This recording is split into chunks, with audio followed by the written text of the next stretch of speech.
Kalau Allah membukakan lisan Anda mengatakan, ya Allah bukakan rezeki buat aku, berarti Allah sedang ingin memberikan Anda rezeki. Karena dengan taubat, kata Nabi SAW tadi hadis yang sudah saya bacakan, ya, taubat tajubu ma qablah. Taubat membersihkan semua kesalahan yang lalu. Jadi Anda sudah diputihkan.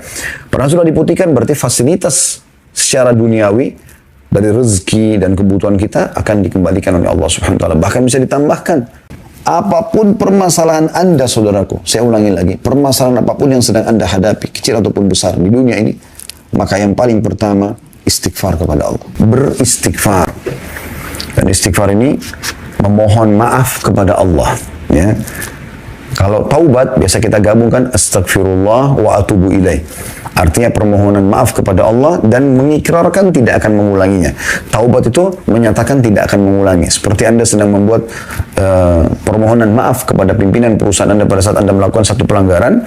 Anda mengatakan dengan lisan, saya mengajukan permohonan maaf saya. Kemudian Anda buat tulisan, ya, ikrar tidak akan mengulangi kesalahan tersebut. Itu yang dikenal dengan istighfar dan taubat dalam makna ibadah kepada Allah Subhanahu wa taala. Tadi itu contoh kalau kita realisasikan dalam kehidupan kita sehari-hari sebagai contoh saja supaya mudah difahami. Nah, teman-teman sekalian, istighfar ini sebuah bonus dari Allah. Kalau bahasa saya ulangi lagi. Ini adalah bonus dari Allah Subhanahu wa taala.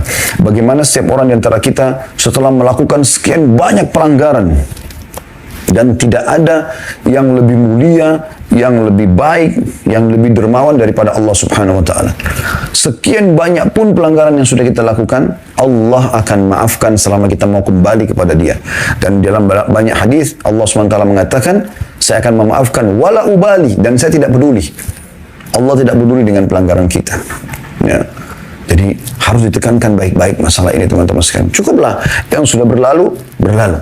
Tapi kita bicara sekarang, hari ini, ke depan. Jadilah orang mukmin dan mukminah yang benar, yang mengisi sisa umurnya ini, yang kita tidak tahu kapan akan berakhir, ya, karena ajal itu rahasia Allah Subhanahu wa taala.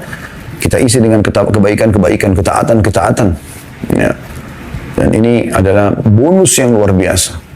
Bahkan saya bisa membahasakan istighfar itu dan taubat adalah tiket VIP menuju ke surga di akhirat sana, dan tiket VIP untuk mengembalikan fasilitas yang Allah berikan sebagai rezeki di dunia.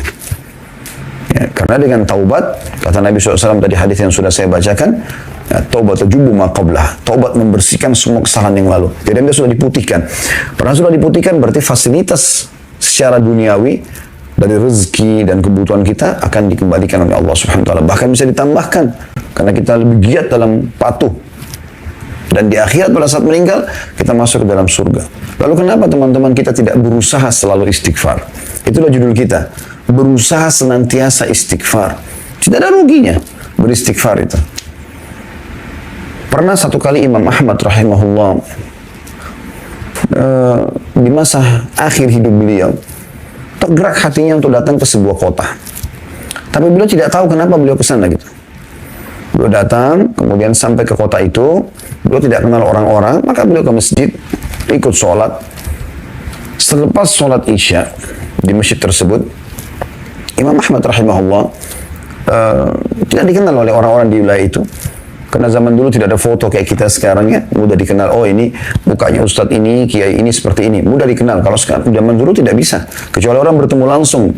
Kemudian kita tahu, oh ini Ahmad bin Hanbal, oh ini Syafi'i, oh ini Abu Hanifah, oh ini Imam Malik, dan seterusnya.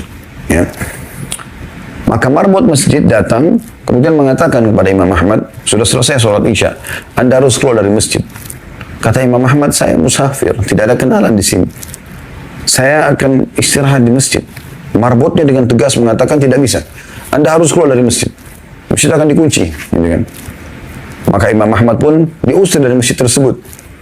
Andai saja orang ini tahu siapa orang ini, dia adalah Ahmad bin Hanbal yang terkenal namanya pada saat itu di seluruh wilayah kaum muslimin sebagai imam mazhab. Ya. Maka tentu dia tidak akan bermuamalah seperti ini. Yang terjadi teman-teman sekalian, setelah keluar, Imam Ahmad disuruh keluar dari masjid, Imam Ahmad istirahat di teras masjid. Orang ini masih mengatakan lagi, hai orang tua, karena Imam Ahmad sudah tua pada saat itu, nggak boleh di sini. Kata Imam Ahmad, cuma teras masjid. Dia mengatakan tidak boleh. Nah rupanya pembicaraan atau dialog antara Imam Ahmad sama marbot masjid ini didengar oleh seseorang penjual roti di sebelah masjid. Penjual roti di sebelah masjid. Maka punya roti itu mengatakan, hai Syekh. Syekh itu kalau dalam bahasa Arab terjemahan Indonesianya bisa bermakna 3 ya. Bisa Syekh itu orang kaya, biasa dipanggil juga Syekh karena kaya, atau orang alim, orang yang punya ilmu, Syekh, atau orang tua yang sudah tua dipanggil Syekh semuanya. Jadi tergantung kondisinya. Kalau itu seorang alim maka maksudnya syekh adalah kepada alim tersebut. Atau kalau dia orang kaya raya juga dipanggil syekh, gitu kan, karena dia dermawan, suka membagi hartanya kepada orang. Atau memang dia orang sudah tua, ubanan, segala macam, sudah kelihatan jenggotnya putih, rambutnya putih, maka dipanggil syekh juga. Penjual roti di sebelah masjid ini, melihat Imam Ahmad, dianggap orang tua. Sudah tua lalu dia mengatakan, hai syekh, hai orang tua. Kesinilah. Imam Ahmad pergi ke sana. Dia mengatakan, saya sudah mendengar, kata penjual roti ini, saya sudah mendengar tadi dialog Anda sama marbot masjid. Saya punya tempat di sini. Dia bilang, Anda bisa pakai istirahat, silakan. Gitu kan. Imam Ahmad mengatakan, jazakallahu khairan. Duduklah Imam Ahmad, dipersahkan satu tempat. Lalu penjual roti ini terus membuat adonan roti dan membuat roti yang jadi, ditaruh di depan dia untuk dijual gitu ya. Nah, ada satu kegiatan yang unik dari penjual roti ini. Dia setiap kali membuat adonan, tepung terigu, garamnya, airnya, sambil itu kemudian dia bakar, panasin di api, lalu diletakkan untuk diperdagangkan kepada para pembeli. Dia beristighfar orang ini. Astagfirullah wa atubu ilaih, astagfirullah wa atubu ilaih. Terus orang itu begitu. Terus, tidak berhenti. Maka Imam Ahmad bertanya pada dia, mulai kapan Anda ini melakukan kegiatan ini, istighfar ini? Kata dia, sudah lama, dari dulu, dari saya masih muda gitu. Kata Imam Ahmad, apa hasilnya? Apa yang Anda dapatkan? Dan ini ciri orang beriman, teman-teman sekalian. Kalau ada sesuatu yang kita lihat atau satu perbuatan yang luar biasa dari sisi ibadah kepada Allah yang kita mungkin tidak pernah lakukan, harusnya kita bisa bertanya kepada orang-orang itu. Mungkin mereka punya kiat-kiat atau pengalaman hidup yang bisa mengubah keadaan kita, mengikuti dia lebih baik, lebih bertakwa kepada Allah SWT. Maka dia mengatakan, penjual roti itu menjawab pada saat Imam Ahmad tanya, apa hasilnya dari istighfarmu ini? Semuanya, tidak pernah lisannya berhenti kecuali dia bicara sama Imam Ahmad. Astagfirullah wa atubu ilaih, astagfirullah, terus. Jadi sudah nggak terhitung lagi jumlahnya. Maka dia pun mengatakan, semua yang saya minta kepada Allah sudah Allah kabulkan. Kecuali satu. Kata Imam Ahmad, apa yang satu yang Allah belum kasih itu? Dia bilang, saya minta agar Allah mempertemukan saya dengan Imam Ahmad bin Hanbal. Maka Imam Ahmad bin Hanbal tiba-tiba bertakbir, Allahu Akbar. Kata orang tersebut, kenapa Anda bertakbir? Dia bilang, saya Ahmad bin Hanbal. Allah datangkan saya dari kota saya ke kota ini tanpa ada seorang pun yang saya kenal. Kemudian saya diusir oleh marbot masjid sehingga saya didatangkan oleh Allah ke tempatmu ini karena istighfarmu tadi. Jadi bagaimana istighfar orang ini sampai mendatangkan yang dia inginkan. Ini sesuatu yang luar biasa. Bagaimana fasilitas dunia itu Allah berikan, kembalikan kepada dia. Ini baru di dunia, belum di akhirat. Ya, belum di akhirat. Dalam sebuah hadis Bukhari dijelaskan bahwasanya akan ada orang nanti diberikan derajat yang tinggi di surga. Dia sendiri tahu dia nggak mungkin sampai ke derajat itu. Dia mengatakan, dari mana wahai Tuhanku ini? Saya tidak merasa pernah mengerjakan amal-amal sehingga saya sampai derajat ini. Apa kata Allah Subhanahu wa taala kepada dia? Itu istighfar anakmu untukmu. Jadi mengajarkan kepada anak agar memohon ampun buat orang tua, itu luar biasa. Istighfar meninggikan derajat di surga nanti. Bukan hanya sekedar masuk surga.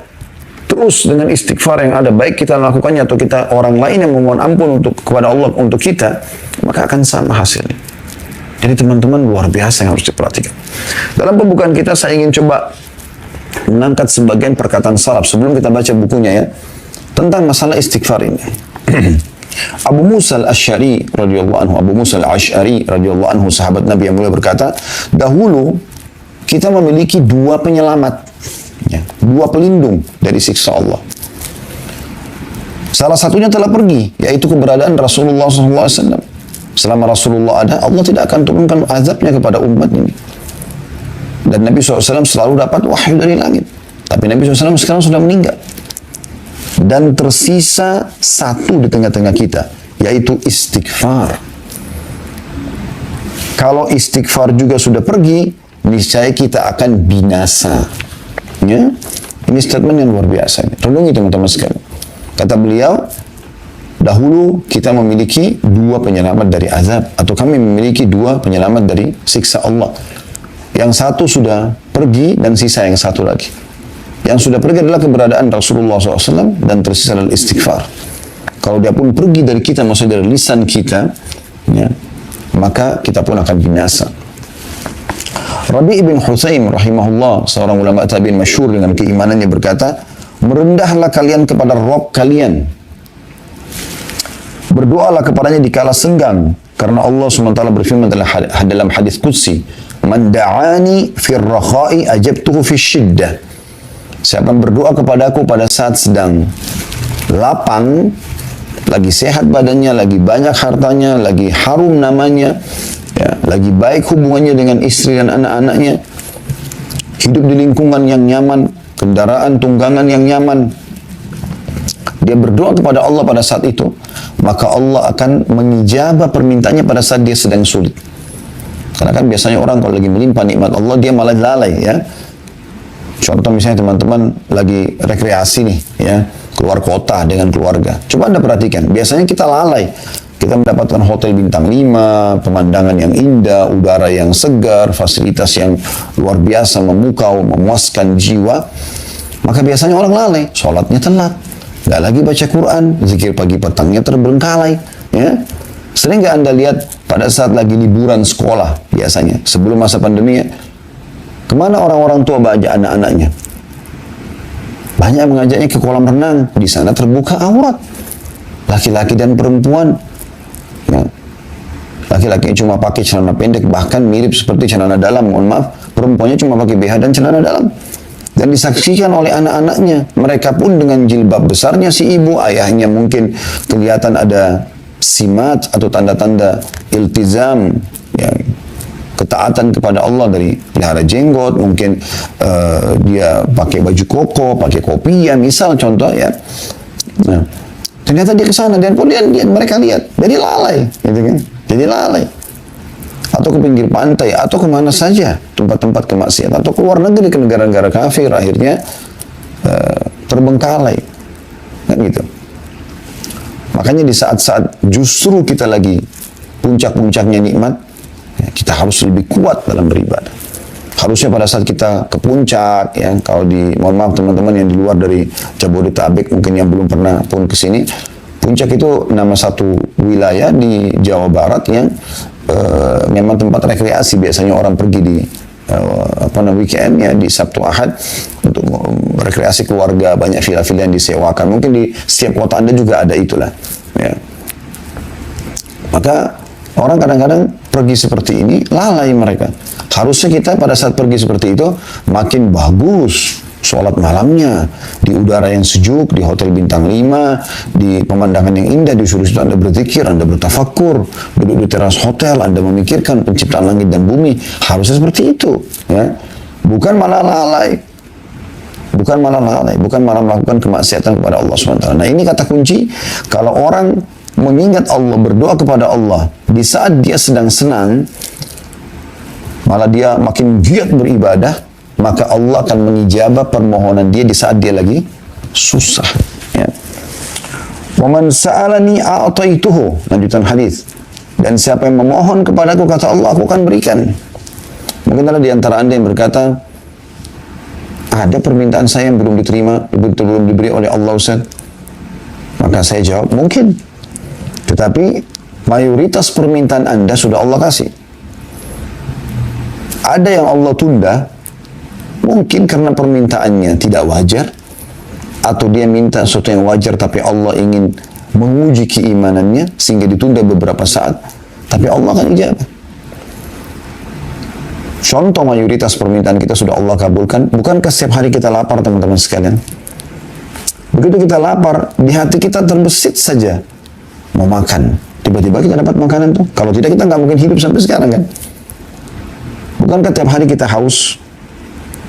Tapi begitu kita haus, kadang-kadang cuma kita ucapkan haus nih, mata kita dan pikiran kita terarah ke satu supermarket, lalu kita beli minuman misalnya. Dan kita bebas memilih minuman yang mana kita inginkan. Lalu kita meneguk minuman yang dingin dan sejuk itu, ya, sehingga menghilangkan dahaga kita. Ya, bukankah banyak sekali ya yang lainnya, kita misalnya setiap hari ingin berpenampilan dengan penampilan yang bagus, yang membuat kita nyaman dan penilaian orang juga jadi positif kepada kita, dan kita punya pakaian. Kalau mau dihitung teman-teman sekalian, pakaian kita dari kita masih bayi sampai kita sekarang ini, berapapun umur Anda, mungkin itu sudah puluhan juta, mungkin ratusan juta nilainya. Itu juga dengan makanan yang kita konsumsi. Belum lagi hal-hal yang lain, yang gratis. Oksigen yang kita hirup, cahaya yang ditangkap oleh mata, suara yang ditangkap oleh kuping, sehingga kita bisa dengar. Kita nggak tuli, nggak buta, ya, nggak bisu. Itu kan luar biasa itu. Nikmat Allah Subhanahu wa Ta'ala. Lidah kita masih berfungsi, bisa bedakan mana pahit, mana asin, ya, mana manis dalam waktu seketika. Hidung kita masih bisa membedakan mana bau wangi, bau busuk seketika. Kan itu luar biasa. Telinga kita masih bisa membedakan mana intonasi suara yang tinggi, yang keras, mana yang tidak. Mata kita masih bisa menangkap cahaya sehingga terpantul, ya, sesuatu yang kita bisa melihat dari cahaya tersebut apa yang ada di depan kita. Makanya kalau gelap sekali kan, karena tidak ada cahaya yang masuk ke mata kita, kita nggak bisa melihat, gitu kan. Kemaluan kita masih berfungsi, kaki kita masih berfungsi, dan seterusnya. Nikmat yang luar biasa yang Allah siapkan. Ya. Maka Allah sudah berikan kepada kita sebenarnya. Allah berikan kepada kita banyak hal. Cuma sebagian yang Allah belum berikan, sebagaimana alasan dari saya katakan. Mungkin tidak wajar atau wajar, tapi Allah ingin menguji keimanan kita. Lanjutan hadisnya, wa man tawadha'a li rafa'tuhu. Dan siapa yang merendah kepadaku, kata Allah SWT, maka akan meninggikan derajatnya. Merendah, bukan menghinakan diri ya, tapi merendah, mengalah. Karena Allah Subhanahu wa Ta'ala. Lanjutan hadisnya, wa man tafarraga li rahimtuh. Siapa yang meluangkan waktu khusus untukku, maka aku akan mengasihi dia.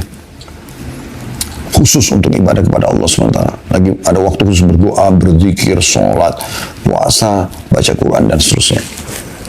Dan saksi bahasan kita akhir hadis, wa man istaghfarani ghafartu lahu. Dan siapa yang memohon ampun kepadaku, maka aku akan memaafkannya. Hadis ini, ya, hadis sahih tentunya ini, ya. Tapi perkataan Rabi' ibn Husain rahimahullah ini diambil dari kitab Minhajus Shalihin halaman 951. Ini belum kita masuk ke bahasan kitab kita ya. Saya hanya ingin menghadirkan sebelum kita masuk panjang lebar ini teman-teman sekalian, ke pentingnya istighfar. Kenapa tema kita ini berusaha selalu istighfar? Ibnul Jauzi berkata rahimahullah, iblis berkata, aku membinasakan anak cucu Adam dengan dosa. Perhatikan, iblis membinasakan kita dengan dosa. Karena dengan dosa kita akan jauh dari Allah Subhanahu wa Ta'ala, jauh dari fasilitas yang Allah siapkan, karena kita melanggar. Nabi Adam AS dikeluarkan dari surga melanggar, gitu kan? Sampai dia memohon ampun kepada Allah. Itu pun ya, butuh waktu untuk kembali lagi ke surga. Dan mereka membinasakan, kata iblis, dengan istighfar dan la ilaha illallah. Upaya yang sangat besar dari iblis untuk menyesatkan manusia, itu seketika habis setelah dia bermaksiat 20 tahun, 30 tahun. Dia beristighfar di tahun 31-nya, ya, atau tahun 41 dari setelah dia kemaksiatan. Allah maafkan semuanya, habis upaya iblis. Maka binasa, kata iblis, saya binasa ini karena upaya saya, semua energi yang saya keluarkan, strategi dan segala macam habis dengan istighfar dan la ilaha illallah. Dengan terus bergantung, memahami makna tidak ada Tuhan yang berhak disembah kecuali Allah, lalu hanya bergantung kepada Allah dengan penuh keyakinan Allah itu maha kuasa, maha adil, maha baik, ya, dan seterusnya. Dan ini statement yang luar biasa. Lalu kata beliau, iblis masih berkata, manakala aku melihat hal itu pada mereka, aku tanamkan pada mereka nafsu, ya, hawa nafsu, di mana mereka berbuat dosa tapi mereka tidak beristighfar karena mereka mengira diri mereka berbuat baik. Jadi orang kalau sudah buat maksiat yang iblis lakukan dengan para pengikutnya, bagaimana membuat orang itu nyaman dengan dosa tersebut, atau bahkan sebaliknya, kalau dia ahli ibadah, dia seakan-akan sudah kotor, sudah pelanggar, nggak perlu istighfar. Ini keliru.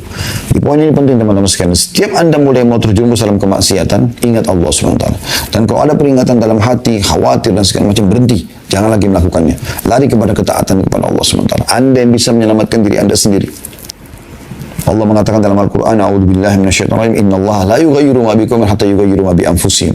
Allah tidak akan pernah mengubah nasib satu kaum sampai mereka mengubah nasibnya sendiri. Ini poin penting. Justru pada saat itu Anda beristighfar kepada Allah Subhanahu wa taala. Jangan terus melakukan kemaksiatan itu. Berhentikan. Qatadah berkata rahimahullah, perkataan yang luar biasa ini.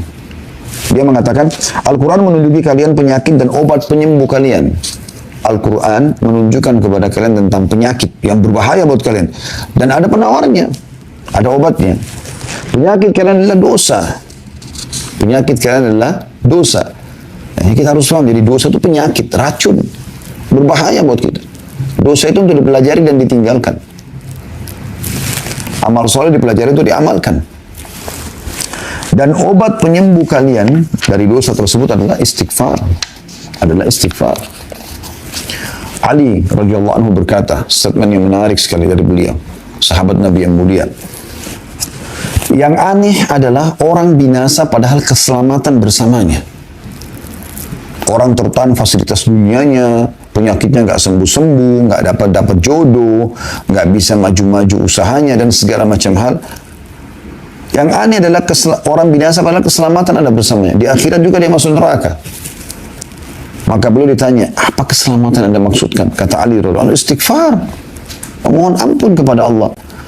Apapun permasalahan Anda, saudaraku, saya ulangi lagi, permasalahan apapun yang sedang Anda hadapi, kecil ataupun besar di dunia ini, maka yang paling pertama, istighfar kepada Allah. Berusaha selalu istighfar. Mohon ampun. Karena penyebabnya dosa. Gitu kan? Lalu beliau mengatakan, tidaklah seorang hamba diilhami oleh Allah SWT untuk beristighfar, sementara Allah berkehendak untuk mengadabnya. Jadi kalau ada hamba yang Allah mudahkan untuk beristighfar, berarti memang Allah inginkan untuk mengampuni dia. Kalau Allah memudahkan, lisan Anda mengatakan, Ya Allah bukakan rezeki buat aku, berarti Allah sedang ingin memberikan Anda rezeki. Ya Allah masukkan aku dalam surga, selamatkan aku dari neraka, berarti Allah memang menginginkan Anda masuk dalam surga. Karena dengan izin Allah, lisan kita bisa mengucapkan itu. Sampai kadang-kadang teman-teman, saya kalau lagi berdoa, saya coba membahasakan begini. Ya Allah yang telah mengizinkan lisanku untuk mengucapkan doa ini. Yang mengizinkan dahiku untuk sujud di tempat sujud ini. Mengizinkan untuk mengerjakan sholat ini. Jadi kita renungi apa yang sedang Allah berikan ini. Karena Allah gerakkan kita untuk itu, berarti Allah ingin sesuatu. Allah menginginkan kita mendapatkan kebaikan yang akan kita minta setelah itu. Luqman alaihissalam, ada yang mengatakan dia nabi, dan mengatakan juga dia orang saleh, kita menganggapnya adalah nabi misalnya. Karena Allah sebutkan namanya dalam Al-Quran surah Luqman, ya.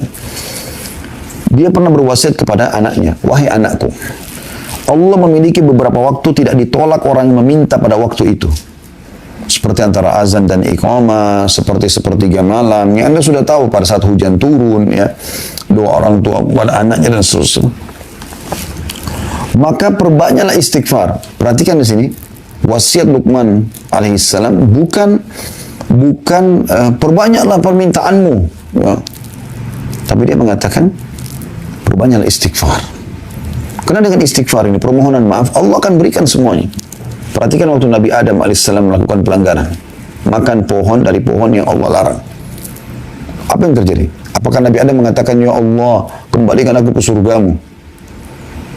Bukan. Nabi Adam mengatakan, Rabbana zalamna anfusana. Ya Allah, kami telah menzalimi diri kami.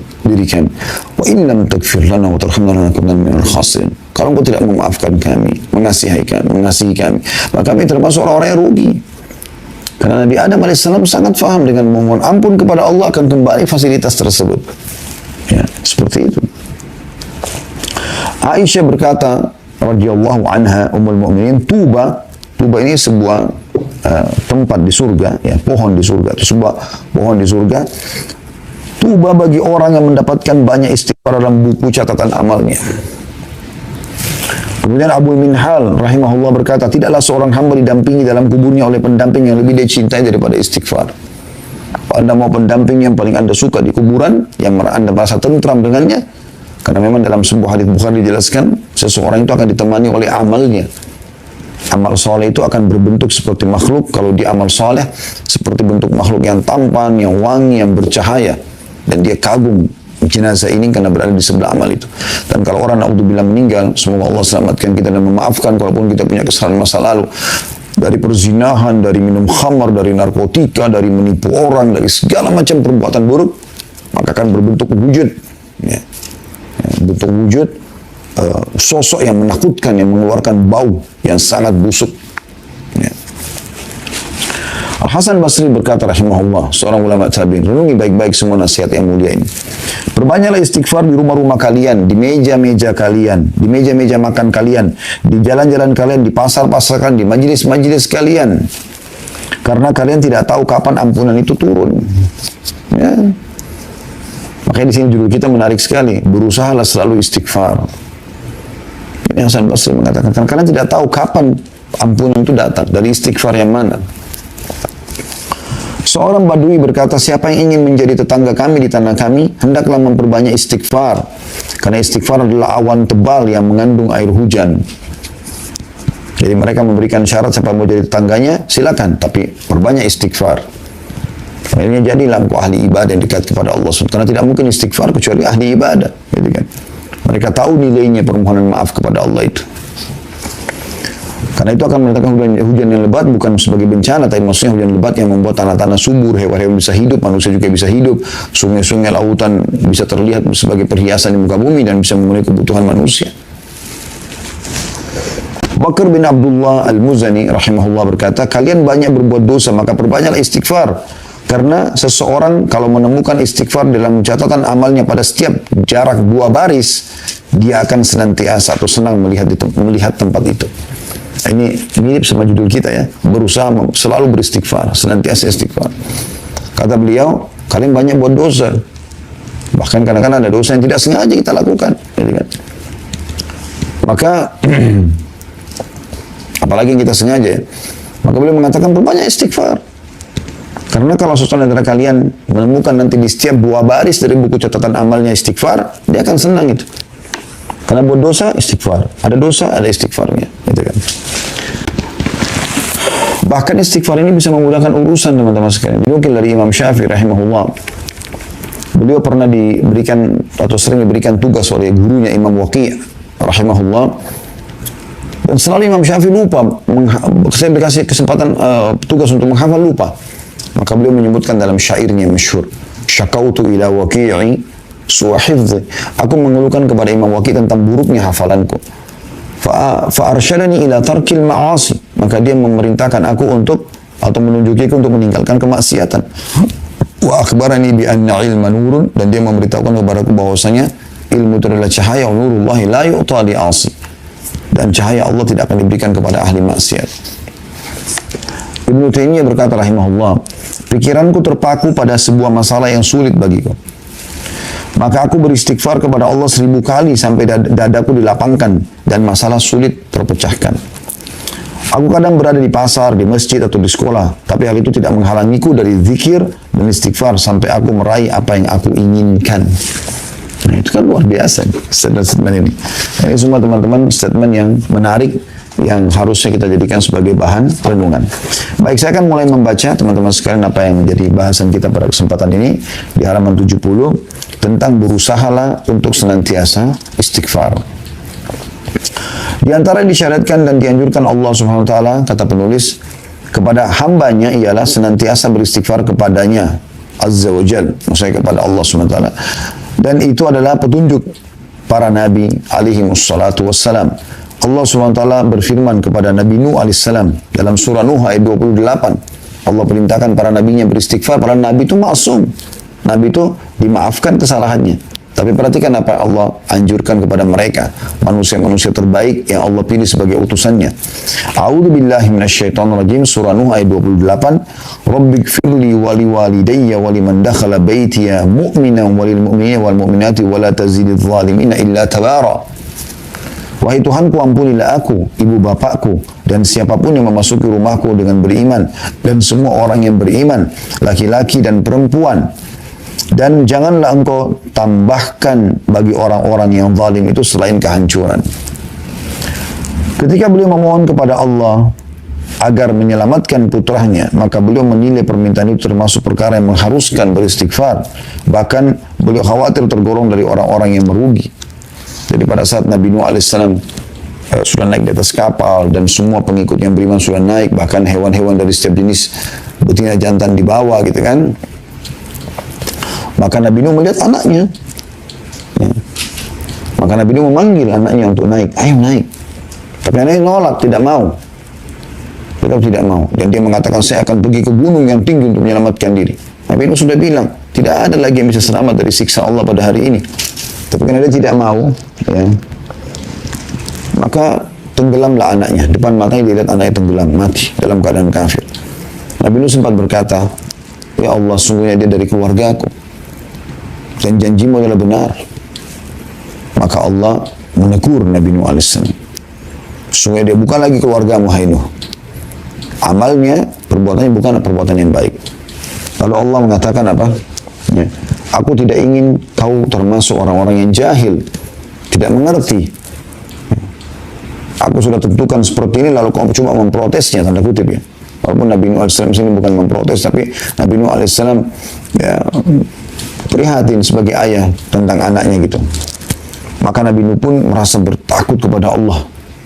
Ya. Dia mengatakan, Allah Nuh dalam surah Hud ayat 47, Nabi Nuh mengatakan pada saat Allah sudah menegurnya, A'udzu billahi minasyaitonir surah Hud ayat 47, qala rabbi inni a'udzu bika an as'alaka ma laysa li bihi 'ilm wa illa taghfir li wa tarhamni akum minal khasirin. Nabi Nuh berkata, wahai Tuhan, sesungguhnya aku berlindung kepadamu bahwa aku memohon kepadamu sesuatu yang tidak aku ketahui. Dan sekiranya engkau tidak memberi ampun kepadaku dan tidak menaruh belas kasihan kepadaku, niscaya aku termasuk orang-orang yang merugi. Jadi Nabi Nuh SAW pun memohon ampun atas tadi permintaan agar anaknya diselamatkan, karena anaknya meninggal dalam keadaan kafir. Nabi Musa AS juga berkata dalam surah Al-Qasas ayat 16, A'udzu billahi minasyaitonir rajim. Inni dzalamtu nafsi faghfirli faghfaralah innahu huwal ghafurur rahim. Sesungguhnya aku telah menzalimi diriku sendiri, maka ampunilah aku dengan berbuat kesalahannya. Maka dia Allah mengampuninya. Sesungguhnya Allah dialah yang Maha Pengampun lagi Maha Penyayang. Juga dalam surah Al-A'raf 151 masih kisah Nabi Musa alaihissalam. A'udzu billahi minasyaitonir rajim. Qala rabbighfirli wa li akhi wa adkhilna fi rahmatik wa anta arhamur rahimin.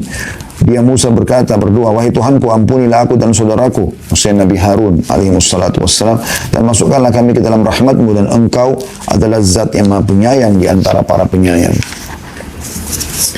Juga dalam surah Al-A'raf, masih surah yang sama, ayatnya yang berbeda 155 sampai 156, ya, yang berbunyi, A'udzu billahi minasyaitonir rajim. In hiya illa fitnatuka tudillu biha man tasha' wa tahdi man tasha' anta waliyuna faghfir lana warhamna wa anta khairul ghafirin waktub lana fi hadhihi dunya hasanatan wa fil akhirah inna hudna ilaik. Waktub lana fi hadhihi dunya hasanatan wa fil akhirati inna hudna ilaik. Al-ayah, artinya itu tidak lain adalah cobaan darimu ya Allah. Engkau sesatkan dengan cobaan itu siapa yang engkau kehendaki, dan engkau beri petunjuk kepada siapa yang engkau kehendaki. Engkaulah pemimpin kami, maka ampunilah kami dan berilah kami rahmat, dan engkaulah sebaik-baik pemberi ampunan. Dan tetapkanlah untuk kami kebaikan di dunia ini dan di akhirat. Sesungguhnya kami kembali atau bertobat kepadamu. Ya, jadi pada saat itu Allah Subhanahu wa taala menguji ya, beberapa orang Bani Israel yang diajak untuk ya, bertemu dengan Allah SWT, tapi tidak melihat Allah. Kalau mereka minta agar melihat Allah, maka Allah mematikan mereka. Maka Nabi Musa AS mengatakan, ini cobaan darimu ya Allah. Lalu kemudian beliau segera merendah. Engkau menyesatkan dan memberi petunjuk siapa yang engkau kehendaki. Engkaulah ya, wali kami, penolong kami, pelindung kami. Maka maafkanlah kami dan kasihani kami, sungguh engkau sebaik-baik pemaaf.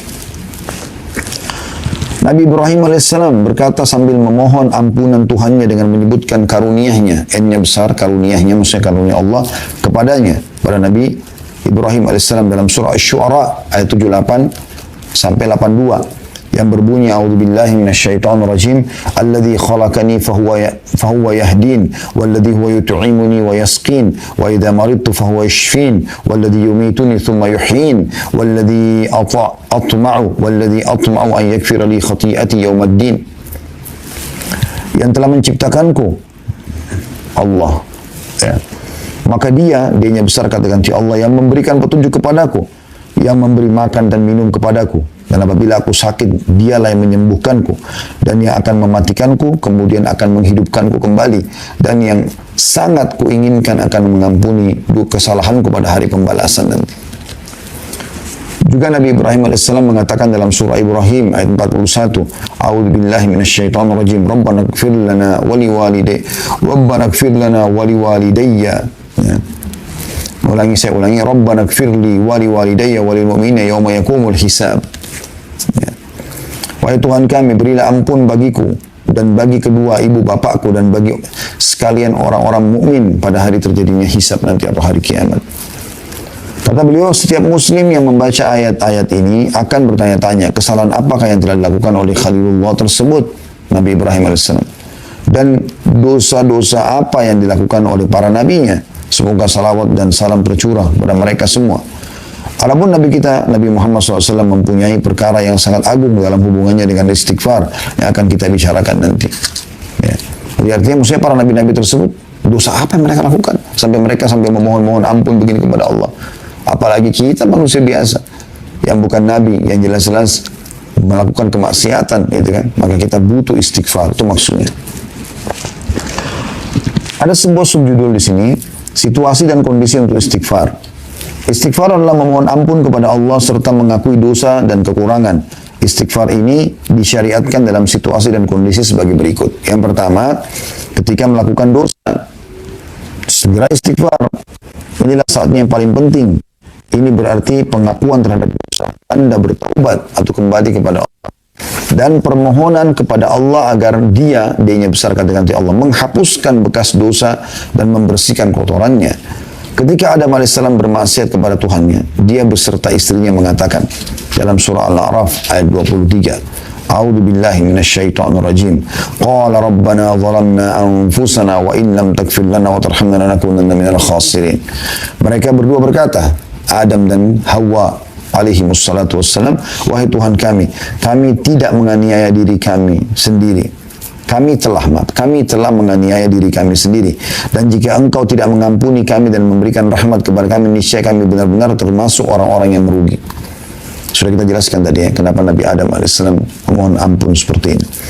Ketika Musa membunuh seseorang yang tidak diperintahkan untuk membunuhnya, dia berdoa, Rabbi inni zalamtu nafsi faghfirli. Tuhanku, sesungguhnya aku telah menzalimi diri sendiri, maka ampunilah aku. Surah Al-Qasas ayat 6.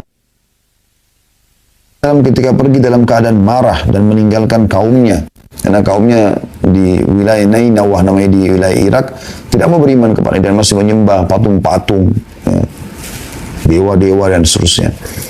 Maka Allah pun menghukum Nabi Yunus SAW dengan memasukkannya ke dalam mulut ikan paus. Dimasukkan di situ sebagai hukuman. Harusnya para nabi-nabi tidak boleh meninggalkan lokasi dakwanya walaupun sampai dibunuh, kecuali ada perintah Allah SWT. Nabi Yunus hanya kena jengkel pada kaumnya sambil mohon kepada Allah diberikan petunjuk, ditunjukkan tempat yang lain untuk berdakwah. Allah tidak turunkan firman-Nya, tapi Nabi Yunus SAW beristihad pergi sendiri. Maka dia pun mengatakan di dalam perut ikan tersebut, La ilaha illa anta subhanaka inni kuntu minadh dhalimin. Tidak ada Tuhan yang berhak disembah kecuali Engkau, Maha Suci Engkau, sungguhnya aku termasuk orang-orang zalim. Surah Al-Anbiya ayat 87. Jadi dia memohon ampun. Allah juga berfirman dalam surah An-Nisa 110 yang bunyinya, A'udzubillahi minasyaitonir rajim, wa may ya'mal su'an aw yadhlim nafsahu thumma yastaghfirillah yajidillahu ghafurur rahima. Barang siapa yang berbuat keburukan, kemaksiatan dan menganiaya dirinya, kemudian dia memohon ampunan kepada Allah, niscaya dia akan mendapatkan Allah Maha Pengampun lagi Maha Penyayang. Jadi siapapun berbuat dosa sebesar apapun, sebanyak apapun dia melakukannya, selama dia mau istighfar dan bertobat kepada Allah, tentu yang tulus ya, bukan hanya istighfar, ya sudahlah Ustaz kan tadi bilang istighfar, astagfirullah, tapi dia tidak niat dalam hatinya, maka ini berbeda. Tidak masuk, orang harus memohon ampun, istighfar kepada Allah, memang menyesali perbuatannya gitu kan, maka dia akan mendapatkan Allah Maha Pengampun lagi Maha Penyayang. Juga dalam surah Al-Imran ayat 135 Allah mengingatkan pada saat orang mau terjerumus dalam dosa, kemudian dia ingat Allah lalu dia beristighfar, itu Allah maafkan. Pada saat kita mau melakukan satu perbuatan dosa, lalu kita merasa khawatir, takut, segala macam itu adalah sebuah karunia yang luar biasa. Allah sebutkan dalam surah Al-Imran 135, A'udzubillahi minasyaitonirrajim, walladzina idza fa'alu fahishatan aw zalamu anfusahum dzakarullah fastaghfiru lidzunubihim wa may yaghfiru dzunuba illallah. Dan orang-orang yang apabila mengerjakan perbuatan keji atau menzalimi diri mereka sendiri, mereka segera berzikir, mengingat, menyebut Allah, lalu memohon ampun atas dosa-dosa mereka. Dan siapa lagi yang dapat mengampuni dosa selain Allah? Jadi pada saat Anda mau berzina, Anda mau berbohong, Anda melakukan perbuatan apa itu, ada rasa khawatir, segera tangkap rasa khawatir dari Allah SWT. Astagfirullah wa atubu ilaih. Ya memang saya melakukan, ya memang saya tidak mau lakukan ini. Misal, ya, perbuatan zina maksudnya, tidak mau melakukannya. Atau dia melakukan kebohongan, iya memang saya melakukannya. Dia jujur. Gitu ya. Karena takut hanya kepada Allah SWT. Rasulullah SAW bersabda kepada Aisyah radhiyallahu anha, ya Aisyah, in kunti almamti bi dzambin fastaghfirillah fa inna at-taubata min adz-dzambi nadamu wal istighfar. Wahai Aisyah, jika kamu telah melakukan dosa, memohon ampunlah kepada Allah, sebab sesungguhnya taubat dari dosa adalah penyesalan dan beristighfar. Hadis riwayat Ahmad jilid 6 halaman 264. Ya. Dari hadis ini kita akan coba membaca beberapa hadis-hadis ya setelahnya yang menjelaskan kepada kita tentang anjuran untuk beristighfar pada saat sedang melakukan perbuatan dosa ya. Kemudian beliau mengangkat lagi hadis yang lain. Hadis Abu Hurairah radhiyallahu anhu disebutkan bahwa Rasulullah SAW bersabda, innal abda idza akhta'a khati'atan nukitat fi qalbi nuqtatun sauda fa idza huwa naza'a wastaghfara wa taba suqila qalbu wa in 'ada zida fiha hatta ta'lu 'ala qalbihi wa huwa ar-rannu alladhi dzakara Allah kalla barrana 'ala qulubihim ma kanu yaksibun. Surah Al-Mutaffifin ayat 14. Terjemahan hadis ini, sesungguhnya kata Nabi SAW, seorang hamba melakukan satu kesalahan atau dosa, maka dalam hatinya terbentuk satu bercak hitam. Dosa itu luar biasa. Berhentikan fasilitas, menggelapkan hati, yang merupakan mahkota daripada tubuh ini. Gitu ya. Jika dia meninggalkan kesalahannya, beristighfar dan bertaubat, maka hatinya dibuat cemerlang kembali, dihapus. Menjadi terang benderang lagi, menjadi punya ide yang brilian. Semuanya kebaikan-kebaikan yang dia terlintas di hatinya, gitu kan, dari kejujuran, dari tanggung jawab, dari amanah, dari sedekah dan seterusnya. Namun kata Nabi SAW, jika dia melakukan dosa, dia malah dari dosa ke dosa lagi, dari dosa ke dosa terus, bukannya bertaubat, maka bercak hitam itu dibuat semakin bertambah sehingga menutupi hatinya. Dan itulah makna ar-ran yang Allah sebutkan dalam surah Al-Mutaffifin. Ya. Kalla barran. Ya. Sekali-kali tidak, bahkan apa yang mereka kerjakan itu telah menutupi hati mereka. Jadi maksudnya menutupi hati itu jadi keras hatinya. Bahkan dalam ayat Al-Quran yang lain Allah mengatakan au asyaddu kaswah, lebih keras daripada batu. Karena sudah luar biasa, dari dosa ke dosa bahkan dianggap seperti permainan saja. Orang seperti ini subhanallah, mau bencana alam, mau ada teman di sebelahnya lagi naik mobil bersama, tabrakan, mati depan matanya, pecah kepalanya, keluar, tidak tersentuh sama sekali. Orang beriman itu sedikit saja tanda-tanda yang kelihatan depan matanya dan dia khawatir, maka dia langsung kembali kepada Allah. Nabi Muhammad SAW dikatakan dalam riwayat yang sahih, kalau melihat ada gumpalan awan hitam, ya, beliau gelisah, bolak-balik sampai pasti turun air hujan yang sejuk, yang benar, dan baru beliau tenang. Beliau khawatir jangan sampai gumpalan asap itu justru siksaan Allah yang datang. Begitu orang beriman, pekahnya, hati-hatinya gitu. Bahkan sebagian salafus salih mengatakan, aku tahu aku punya dosa pada saat aku melihat perubahan sikap dari pasangan hidupku, suami ataupun istri, ya, tungganganku, bahkan tikus yang masuk ke dalam rumahku. Teman-teman tahu, coba renungi ya, tafsir surah Saba, surah nomor 34 tentang negeri Saba, ayat 15-nya, seingat saya ayat 15 itu, yang menceritakan tentang bagaimana Allah menjadikan mereka sebagai tanda-tanda kebesaran. Dalam buku Fathul Qadir, ya, disebutkan di tafsir ayat ini, bahwasanya saking patuhnya penduduk Saba pada saat itu, nah Allah jadikan tanda-tanda kebesaran, Allah mengatakan baldatun thayyibatun wa rabbun ghafur, ya, negeri yang makmur, yang tentram, yang nyaman, ya. Itu, dan Tuhannya Maha Pengampun.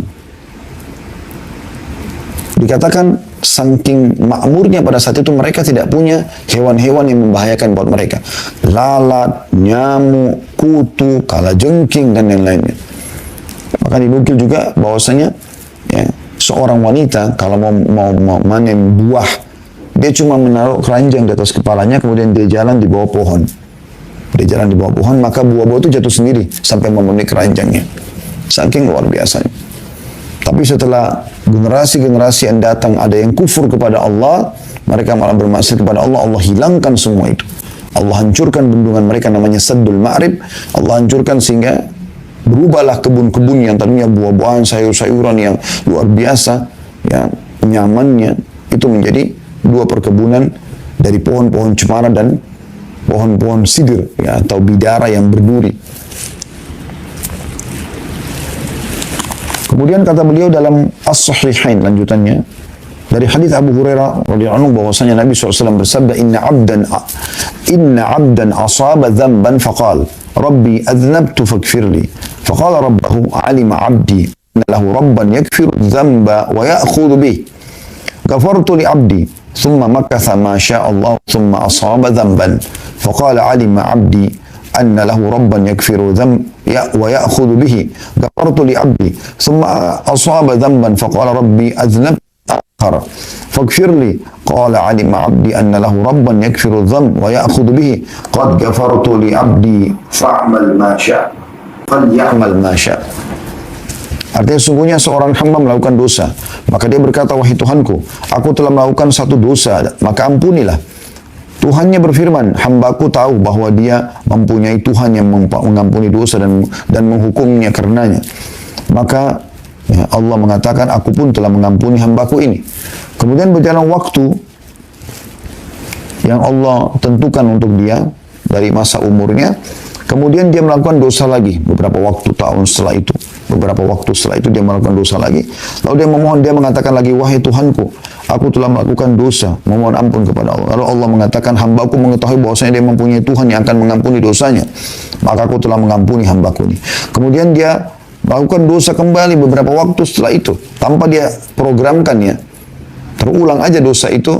Misalnya 10 tahun kemudian dia kembali lagi melakukan perbuatan dosa. Dia tidak niatkan sebenarnya. Lalu dia mengatakan, ya Allah, aku telah melakukan dosa lagi, ampunilah aku. Maka Allah pun berfirman, hambaku telah mengetahui dia mempunyai Tuhan yang mengampuni dosa dan menghukum karenanya, ya. Maka aku telah mengampuni hambaku ini, maka dia melakukan apa yang dia kehendaki. Maksudnya setelah ini silahkan dia patuh kepadaku, aku akan terima amal-amal solehnya. Hadis ini riwayat Bukhari nomor 7507 dan Muslim 2758. Juga Imam Ahmad meriwayatkan jilid 2 halaman 296. Ya. Jadi ini teman-teman sekalian adalah hal yang luar biasa yang harusnya kita menjadikan sebagai sebuah pegangan, ya. Dan saya ingin sebagai penutup teman-teman sekalian kita coba di poin pertama saja dulu. Kita akan lanjutkan nanti di pertemuan akan datang dengan salah satu ayat Al-Quran yang kita sama-sama coba tadabburi, itu dalam surah Az-Zumar, ya. Coba kita buka surah Az-Zumar di ayat 53, surah Az-Zumar, surah nomor 39, ayat 53. Saya berharap teman-teman semua membuka. Ini penutupan bahasan kita dan setelah ini kita buka pertanyaan insyaAllah. Yang berbunyi, sekali lagi surah Az-Zumar, surah nomor 39, ayat 53. A'udzu billahi minasyaitonir rajim. Qul ya ibadiyalladzina asrafu ala anfusihim la taqnatu min rahmatillah. Inna Allah yakfiru dhunuba jami'a innahu huwal ghafurur rahim. Artinya katakanlah, hai Muhammad, pesan dariku kata Allah, hai hamba-hambaku, kanya besar kata ganti Allah, yang melampaui batas dalam melakukan dosa-dosa. Sudah terlalu banyak dosanya, sudah numpuk tahunan. Katakanlah Muhammad, hai hamba-hambaku yang telah melampaui batas. Jadi bukan hamba-hamba yang baru melakukan dosa, yang sudah melampaui batas berlebihan dalam dosanya. Katakanlah hai hamba-hambaku yang melampaui batas terhadap diri mereka sendiri, janganlah kamu berputus asa dari rahmat Allah.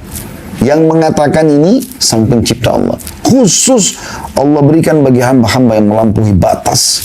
Apalagi orang yang tidak melampaui batas tentu lebih Allah ampuni. Ini orang yang sudah dosanya, mungkin dia sendiri dalam pikiran dia tidak akan diampuni oleh Allah. Sudah sekian banyak orang dibunuh, diperkosa, wah, minum khamr, narkotika, segala macam lah. Seluruh kesalahan dia lakukan. Ya. Katakan pada mereka, jangan putus asa dari rahmat Allah.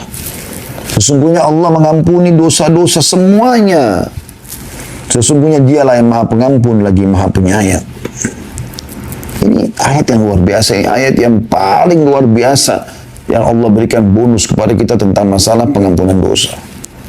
Bagi orang yang melampaui batas, dosanya sudah terlalu banyak, tahunan, numpuk-numpuk, tidak ada kata terlambat. Selama Anda masih hidup, lakukan kebaikan. Ya, istighfar kepada Allah Subhanahu wa taala. Allah akan membuka pintu-pintu kebaikan buat Anda. Dan itu Allah jelaskan. Ya, selanjutnya 54-nya kita tambahkan ayat ini. Wa anibu ila rabbikum wa aslimu lahu min qabli an ya'tiyakumul adzabu thumma la tunsarun. Dan kembalilah kamu kepada Tuhanmu. Segera taat setelah itu. Walaupun sisa sehari umurmu enggak masalah. Dan berserah dirilah kepadanya. N-nya besar kata ganti Allah. Sebelum datang azab kepadamu kemudian kamu tidak dapat ditolong lagi. Sebelum datang itu semua. Peringatan-peringatan dari Allah Subhanahu wa taala. Tadabburi ayat-ayat ini teman-teman sekalian. Lihat lagi ayat setelahnya 55. Wattabi'u ahsana ma unzila ilaikum min rabbikum min qabli an ya'tiyakumul adzabu baghtatan wa antum la tash'urun. Ikutilah sebaik-baik apa yang telah diturunkan kepadamu dari Tuhanmu, Al-Quran dan Sunnah. Panduan-panduan itu beramal saleh, tobat dari dosa-dosa. Sebelum datang azab kepadamu dengan tiba-tiba sedangkan kamu tidak menyadarinya. Lagi di diskotik, lagi di bar, lagi nyanyi-nyanyi di karaoke, mati. Ya. Sebelum datang itu. Lalu kemudian ayat 56-nya Allah mengatakan, orang-orang yang tidak sempat taubat ini, antakula nafsun ya hasrata ala ma farrattu fi jambillahi wa in kuntu laminas sakhirin. Pada saat itu dia akan mengatakan, amat besar penyesalanku atas kelalaianku dalam menunaikan kewajiban terhadap Allah. Sedangkan aku sesungguhnya termasuk orang-orang yang mengolok-olok agama Allah. Ya. Jadi ini luar biasa peringatan dari Allah SWT. Tadabbur ayat ini penting teman-teman sekalian. Bagaimana Allah SWT mengingatkan kepada kita agar berhati-hati. Ya. Jadi ini poin yang paling penting. Ya, poin pertama tentang masalah kapan saja kita beristighfar. Itu kita akan lanjutkan nanti. Pertemuan akan datang insya Allah dengan lanjutan bahasannya.